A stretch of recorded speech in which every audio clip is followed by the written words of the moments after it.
Hoje eu vou vim falar com vocês sobre inteligência artificial proprietária, ou seja, a empresa de vocês terem a própria IA, terem o domínio da inteligência artificial de todo o processo dentro da empresa de vocês, inclusive processos de governança para o dado não trafegar fora da empresa, tá?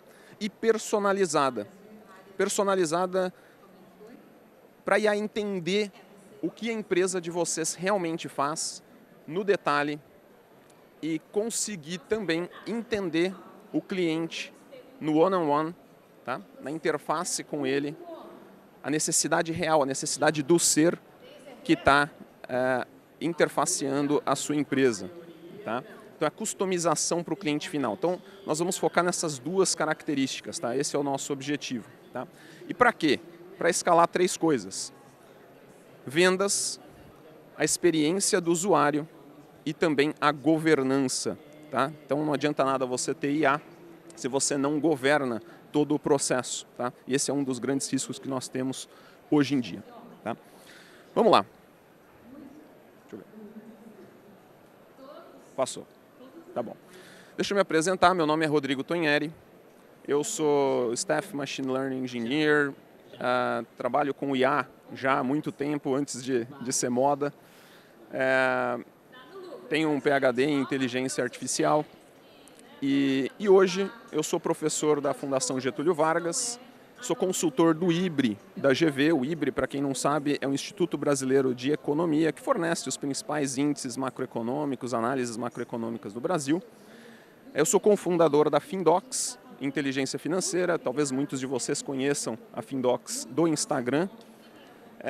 E também sou cofundador de outras empresas que desenvolvem inteligência artificial para vendas, para experiência do usuário, enfim, todo esse processo de inteligência artificial proprietária, e é essa experiência que eu quero trazer, compartilhar com vocês hoje. Tá? Vamos lá. A nossa agenda aqui tem 4 tópicos. Tá? Nós vamos começar com as dimensões estratégicas, vamos desdobrar essas dimensões estratégicas em ações táticas, então vamos para o campo tático. E por fim, eu quero mostrar para vocês as características da arquitetura de inteligência artificial vencedora nesse ambiente que nós temos hoje. Tá? E vou mostrar também, obviamente, algumas aplicações que nós viemos trabalhando nos últimos tempos. Tá? Muito bem. Vamos lá. Foi. Então, primeiro, as dimensões estratégicas. Bom, dentro do roadmap de inteligência artificial, nós temos 4 dimensões estratégicas para o negócio. A primeira delas sempre é vendas. Tá? Então, nós precisamos melhorar os resultados no quesito vendas. Então, como é que você melhora o resultado no quesito vendas? Tá? O segundo tópico é a escala. Tá? A escala. O que é a escala? É você conseguir não só vender mais, mas atender mais e melhor, mas com menos recursos. Menos recursos humanos, mais recurso de inteligência artificial, em que você consegue controlar a experiência do usuário, controlar a linha de crescimento de custos. Tá? Isso é extremamente importante para o negócio. Tá? A linha de crescimento de custos, quando a gente aumenta a escala de um negócio, é muito fácil com que ela tenha um comportamento exponencial, né? E isso afeta a margem e muitas vezes você, inclusive, pode deixar de lucrar em um determinado momento. Existem inúmeras empresas que crescem, que quebram crescendo. Tá? Então, a inteligência artificial tem um papel importante na escala também. Tá? Terceiro ponto.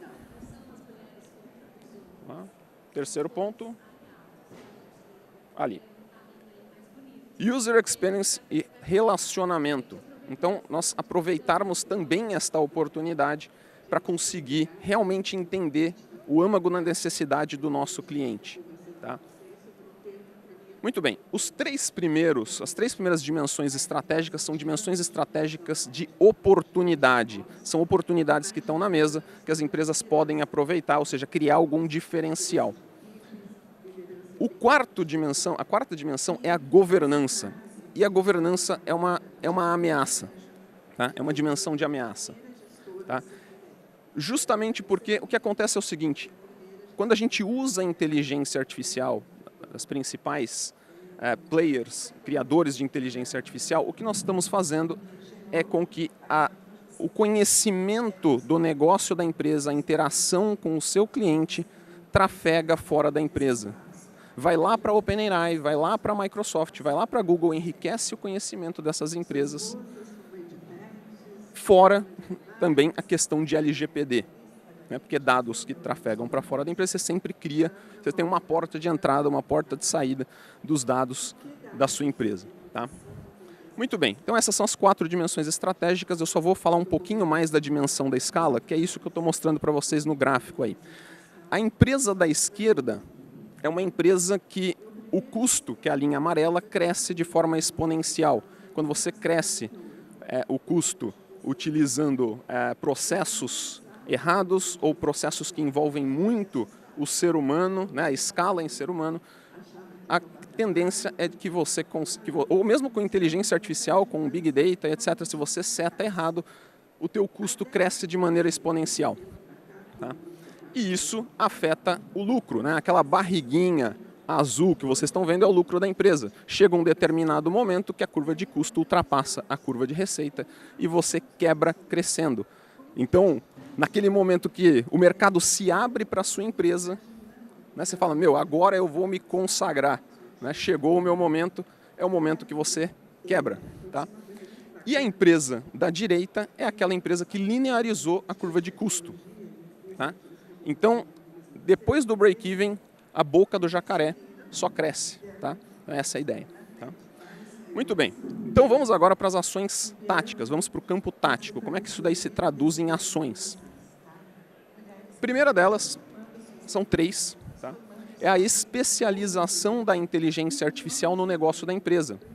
É a inteligência artificial realmente entendendo como a empresa funciona. Tá? O segundo ponto é a customização da inteligência artificial para o cliente. Então eu preciso, de fato, entender na interação que eu tenho com o usuário, com o cliente, eu preciso entendê-lo. Eu preciso entender não só a necessidade do que ele tá me pedindo agora, que é uma necessidade primária, mas uma necessidade até anterior. Qual que é a necessidade daquele ser? Qual que é o perfil daquele ser? Né? Depois dessa necessidade que ele está me pedindo agora, qual é a próxima? Né? Como é que eu posso engatar uma conversa em que eu consigo atendê-lo além das expectativas? Tá? E a terceira ação tática, vamos lá, terceira ação, foi lá, é a internalização operacional. O que é internalização operacional? Trazer o processo de inteligência artificial para dentro de casa, né? Ou seja, aspectos de governança, governar o processo como um todo, né? Protegendo a sua empresa. Tá? Então, basicamente, esses 3 pontos no campo tático. Agora vamos para o campo operacional. Como é que a gente implementa isso de fato? Tá? Campo operacional, campo técnico, eu vou passar ali os requisitos técnicos para fazer esse tipo de implantação. Tá? Então é basicamente o know-how de como a gente vem implementando com sucesso esse tipo de iniciativa. Tá? Então vamos lá. Primeiro ponto. Tá? Vamos construindo passo a passo. Tá?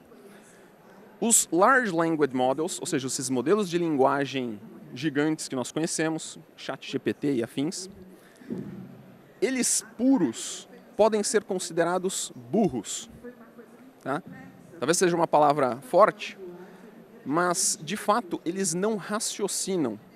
Né? Você faz uma pergunta, ele te traz uma resposta maravilhosa ali, realmente parece que ele é inteligente, parece que ele realmente conhece, que ele sabe, né? Uma resposta realmente plausível. Mas, de fato, esses modelos funcionam da seguinte forma, eles são modelos preditivos, é como se fossem séries temporais de palavras. Eles preveem, de acordo com o contexto que você colocou na sua pergunta, ou da conversa e etc., de acordo com aquele contexto, ele tem um processamento matemático que prevê qual que é a próxima palavra mais provável, e depois a próxima palavra mais provável, depois a próxima, e ele constrói um texto e isso magicamente faz sentido. Tá? Então é basicamente assim que acontece, mas não tem um raciocínio aprofundado. Tá? Muito bem, passo seguinte Vamos lá? O passo seguinte é como é que a gente consegue melhorar isso? Tá? Existe uma técnica chamada RAG, tá? Retrieval Augmented Generation. Tá? Retrieval é de busca de informação, Augmented é de aumentar o contexto, aumentar a informação através de uma busca de informação, e Generation é a geração de conteúdo. Tá? Então como é que a coisa funciona? Tá? Basicamente, ao invés de você fazer uma pergunta, ao invés da pergunta ir direto para o modelo de linguagem responder, ela passa por um filtro intermediário, digamos assim, que parseia aquela pergunta e busca a informação numa base de dados auxiliar. Essa base de dados auxiliar, ela em geral é uma base de dados textual, vetorizada, mas ela pode ser abastecida com os dados da empresa. Então, se vocês olharem na coluna azul, você tem ali um knowledge base, tá? Essa base de dados auxiliar. Ela pode ser alimentada, integrada com os sistemas da empresa. Então, se você tem um Salesforce, se você tem um SAP, se você tem qualquer informação, qualquer outro sistema da empresa, você integra dentro dessa knowledge base, com o objetivo de conhecer tudo sobre o processo da empresa, tudo sobre os seus clientes, aquela visão cliente 360, enfim, tá?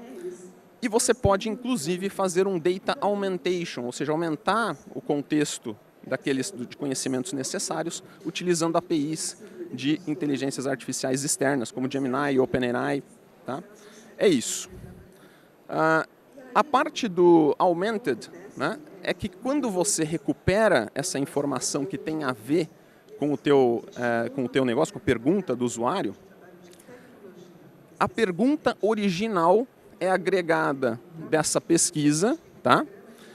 E esse contexto todo é passado aí sim para o modelo de linguagem, que aí traduz isso numa resposta plausível para o cliente. Então, basicamente isso, esse é o processo de RAG tradicional. Tá? Muito bem. Como é que a gente melhora ainda mais isso? Como eu mencionei para vocês, a Knowledge Base, aquela base de dados auxiliar que eu mencionei no slide anterior, ela, em geral, ela é vetorizada. Tá? Vetorizadas são bases de dados textuais e você faz uma busca nesses textos. Tá? Mas isso não era suficiente para você conseguir gerar raciocínio da inteligência artificial, ela realmente conseguir pensar. Então daí entra uma das grandes tendências atuais da inteligência artificial, que é o uso de knowledge graphs, ou seja, grafos de conhecimento. São bases de dados em formato de rede. E se vocês pensarem bem, a inteligência, de fato, mesmo a inteligência humana, a nossa inteligência, ela é muito mais fácil pensar na nossa inteligência em forma de conceitos ligados, né? Ou seja, em forma de rede, conceitos ligados. Né? Então vamos dar uma olhada, por exemplo, nessa figura. Né? O que é um knowledge graph? Olha só, eu tenho, por exemplo, a Mona Lisa, tá? Eu tenho ali uma série de informações da Mona Lisa, tá? Eu tenho um outro nó, ou seja, um outro ponto de dado que tem informações do Leonardo da Vinci, tá? Então quem é o Leonardo da Vinci, etc., uma série de informações dele. Existe uma ligação da Mona Lisa para o Leonardo da Vinci, que é o Leonardo da Vinci pintou a Mona Lisa, então eles têm uma relação que está qualificada ali. Né? Você tem também, né, duas pessoas que se conhecem, né? Duas pessoas que se conhecem e uma tem uma admiração pelo Leonardo da Vinci, a outra tem uma admiração pela Mona Lisa. Né?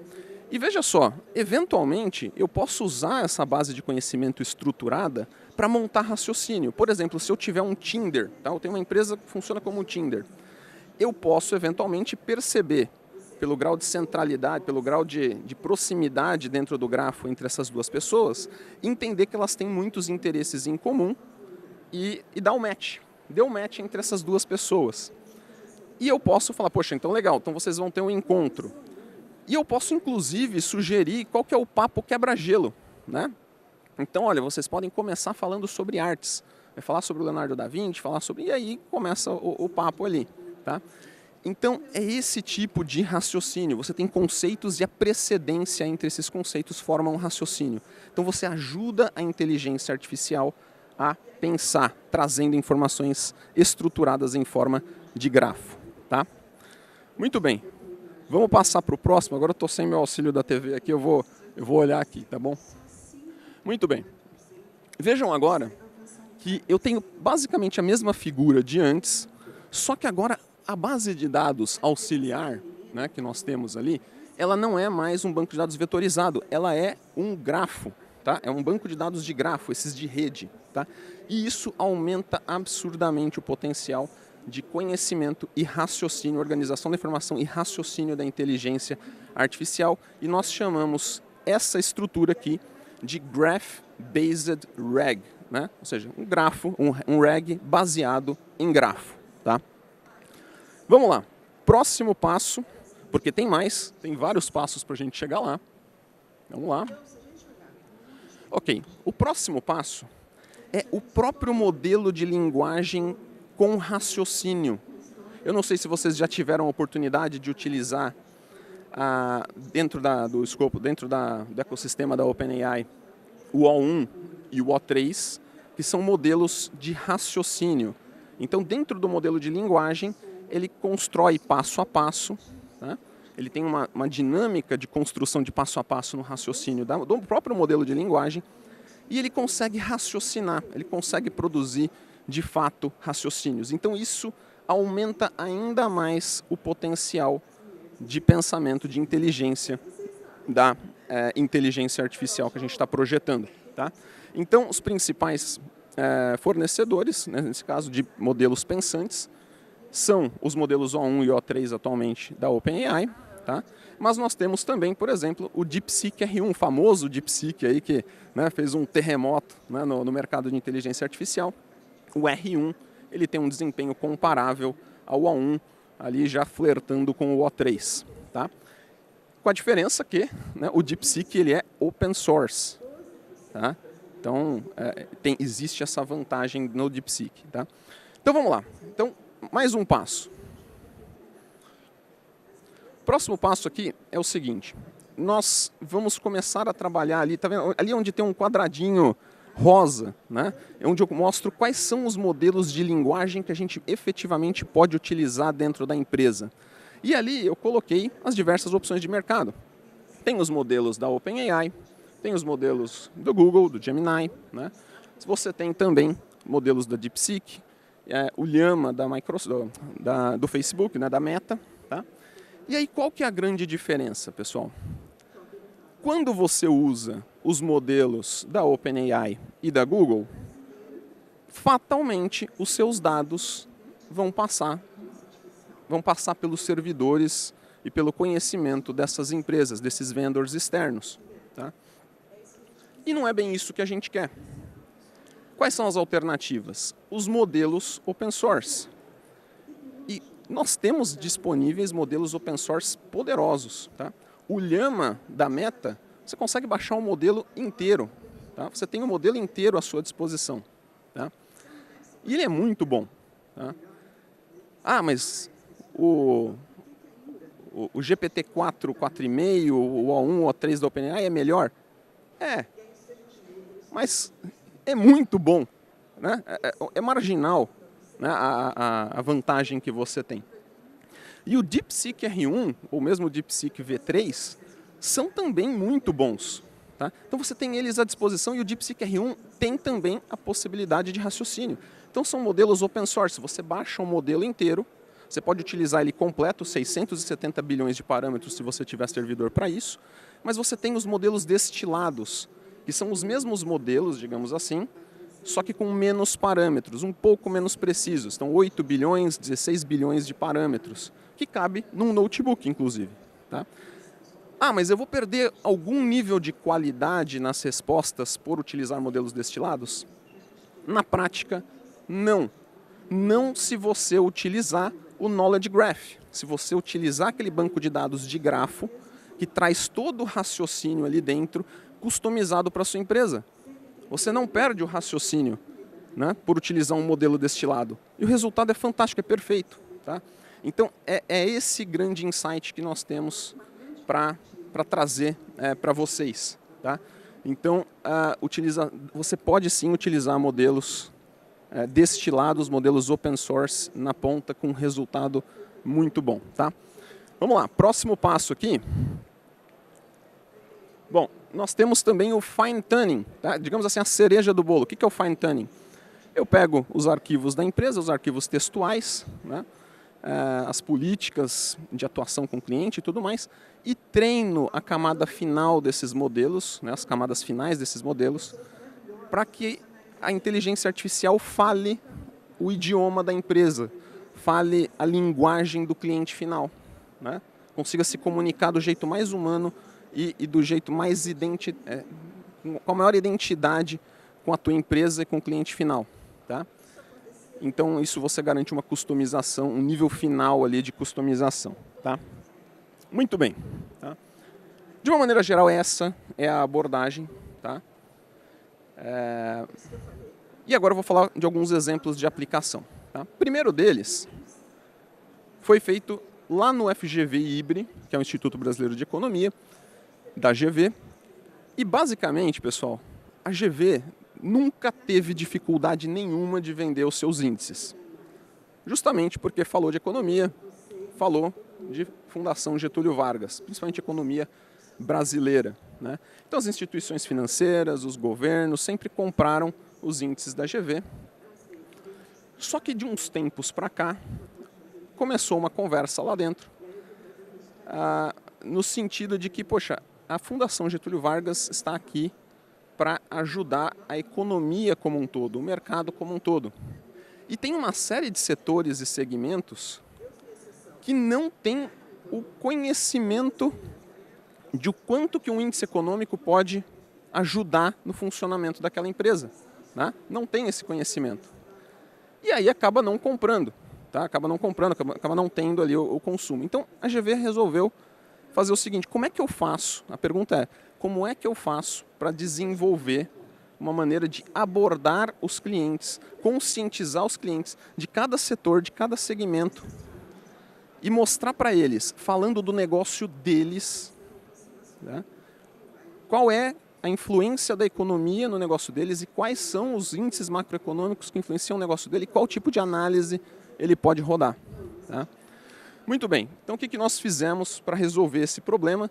Até porque assim, a força de vendas do IBRE não tem ali a capacidade de ser tão transversal, de falar com todos os setores, todos os segmentos existentes no mercado. Tá? Então nós fizemos o seguinte, nós montamos um grafo, esse aqui é uma representação simplificada do grafo. Tá? Do lado esquerdo, nós temos os nós, né, que são empresas. Então, todas as empresas da B3, mas todas as empresas que são clientes do IBRE. Tem uma série de informações dessas empresas, produtos, serviços, etc. Tal. Ok. Aí, cada empresa dessa pertence a um segmento, um ou mais segmentos de mercado, que pertencem a um subsegmento, que pertence a um setor de mercado. E para cada nó você tem uma série de informações que são coletadas da CVM, das entidades de classe, enfim, de uma série de lugares do Banco Central, etc. Na outra ponta, pessoal, as duas colunas da direita, nós temos os índices da GV. Tá? Nós temos ali o IGP, o IPC e toda a família de filhos desses índices, né? E produtos que a GV tem. E o nosso desafio é, como é que a gente conecta esses dois mundos? Tá? Então, nós desenvolvemos uma metodologia em que, com uma série de integrações com dados externos e com uma série de perguntas a APIs de IAs generativas, nós descobrimos quais eram os conceitos de economia aplicada e as técnicas, abordagens de ciência de dados que cada uma dessas empresas, cada um desses setores, segmentos utiliza. E da mesma forma, olhamos para os índices macroeconômicos da GV e fizemos o mesmo tipo de pergunta. Quais são os conceitos de economia, quais são os conceitos de economia aplicada, quais são os conceitos de ciência de dados que eles se aplicam. né? E basicamente formou um grafo denso, tá? E aí você tem as relações. Então vamos lá, por exemplo, ciclo econômico. O ciclo econômico se relaciona de forma mais forte com a indústria ou com o varejo, tá? Apesar de existir uma relação com os dois, o ciclo econômico, o ciclo de crédito, ele se relaciona de uma maneira muito mais dramática com o varejo, tá? Por quê? Porque o varejo tem uma margem pequena, precisa de um nível de alavancagem importante para conseguir gerar rentabilidade, tá? Ou seja, precisa de mais crédito do que o normal, né? E aí, quando o mercado entra em crise, o que acontece é que aquele nível de crédito que o varejo tem, o que acontece? Né? Os bancos, as financeiras, cortam. E de uma hora para outra você tem toda uma operação grande funcionando e você não tem dinheiro para capital de giro. Você não tem... quebra, tá? Varejo quebra. Né? Todo mundo sabe o quanto que varejo é arriscado. Tá? E todo esse descritivo, esse racional, ele está contido em forma de texto dentro dessas relações entre os nós. Portanto, nós conseguimos entender que o grau de relação é maior com o varejo e tem a historinha, né, o racional do que acontece. Tá bom. Beleza. Então, por exemplo, se eu quiser ir amanhã na Arezzo, tá, conversar com a Arezzo sobre o negócio dela, tá, sobre como a economia influencia o negócio dela e quais são os índices da GV, eu rodo uma query aqui, né, uma pergunta feita por um humano, e produz isso daqui que vocês vão ver. Ó. Vamos lá. Deixa eu ver, está passando.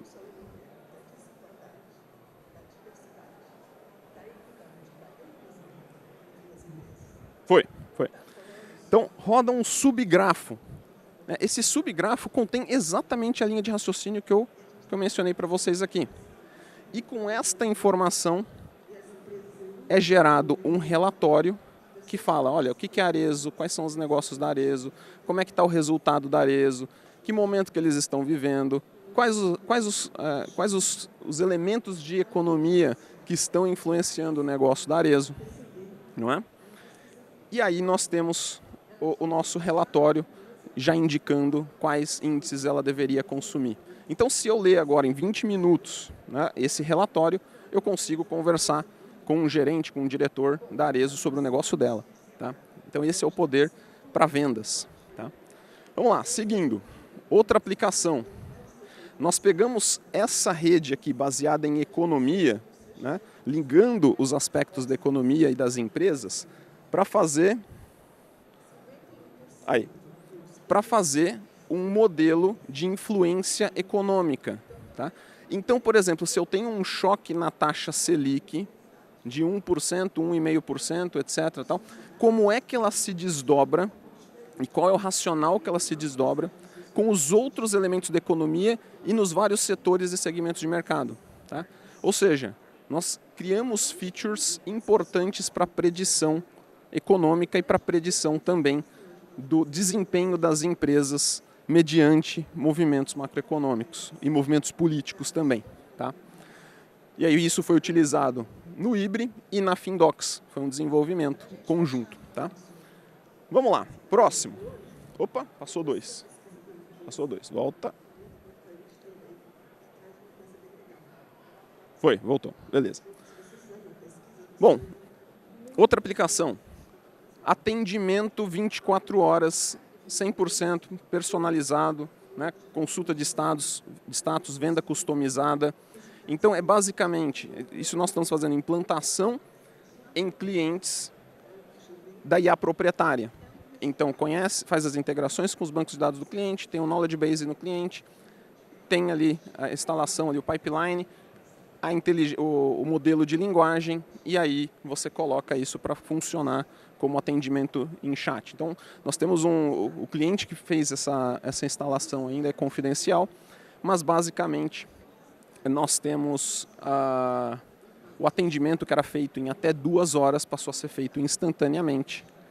E aí nós temos não só o atendimento instantâneo, como também nós conseguimos fazer, ele pode consultar o status do pedido dele em tempo real e também conseguimos fazer uma venda customizada para ele. Então, passando algumas informações, eu olho o status dele, olho o que ele já consumiu, olho o perfil dele, entendo e consigo fazer uma venda customizada. Tá?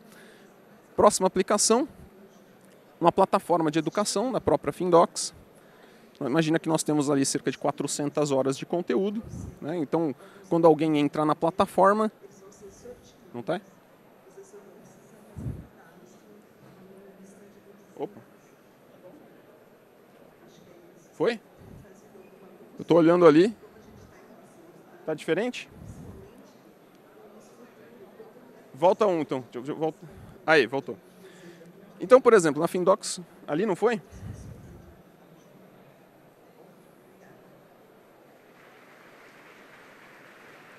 Gente, vamos levantar e aplaudir essa mulher de pé, por favor. Mais uma salva de palmas. Ana, você é necessária. Aqui também? Não. Vou fazer ali. Tá bom. Vamos lá, vou tocar o show, tá? Vamos lá. Bom, então assim, nós temos 400 horas de conteúdo. Né? Que cliente que entra numa plataforma de 400 horas de conteúdo não sabe nem por onde começar. Né? Então o que eu tenho que fazer? Curadoria de conteúdo.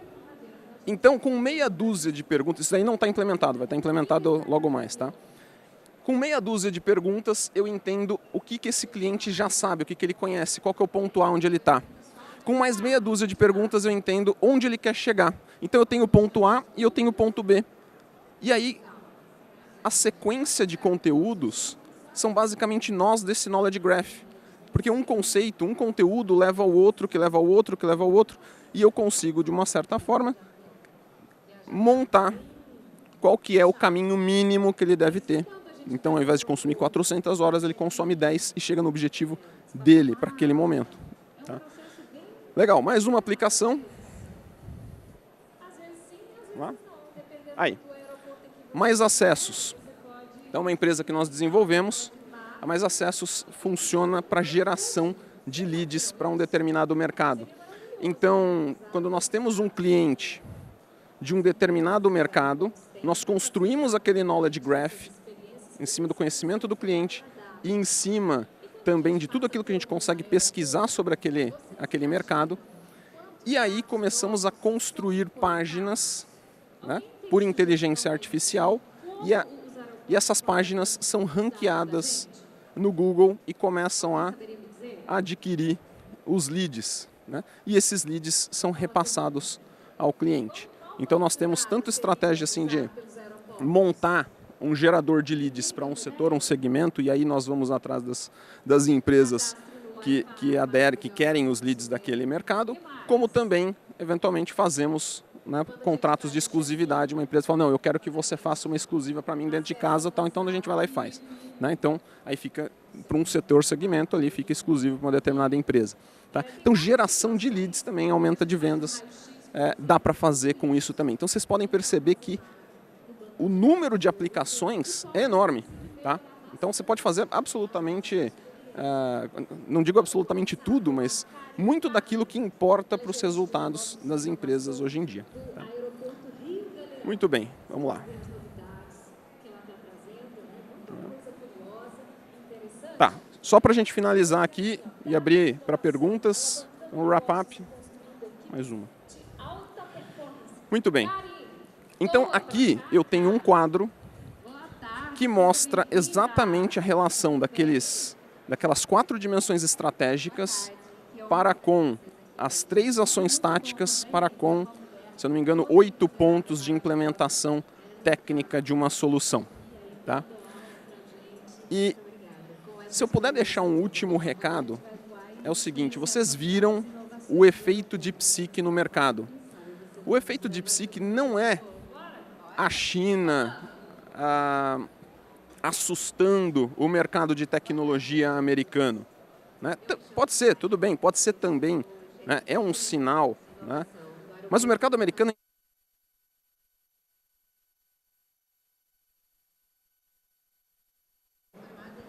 Tá ligado? Ah, voltou. Então, também é, né? Mas não é só isso. A principal modificação no mercado é que a DeepSeek inaugurou a era do open source na inteligência artificial. Então eles fizeram algo grandioso, algo muito bom e colocaram isso no open source. E isso forçou com que praticamente todos os players disponibilizassem modelos também no open source. Então a briga entre os players no mercado de inteligência artificial é agora também pelo fornecimento de open source para que as empresas comecem ali no open source dentro daqueles padrões de tecnologia delas, né? E que possam eventualmente comprar produtos pagos, né? É o free que pode virar premium, que é basicamente o modelo de negócio que acontece em tudo quanto é lugar no digital, né? Então o open source inaugurou isso. Então nós temos a possibilidade de termos modelos de inteligência artificial poderosos, muito bons, dentro de casa, tá?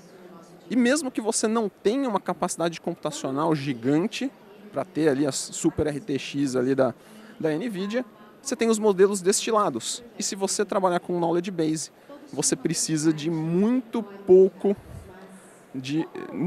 modelos muito rasos para que a coisa funcione, tá?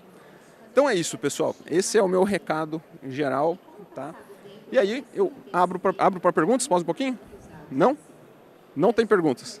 Então tá bom, pessoal, eu vou ficar, acho que eu falei demais, tá? Então fico à disposição de vocês, se vocês tiverem perguntas, vou ficar aqui por um tempo e a gente bate um papo, tá bom? Muito obrigado.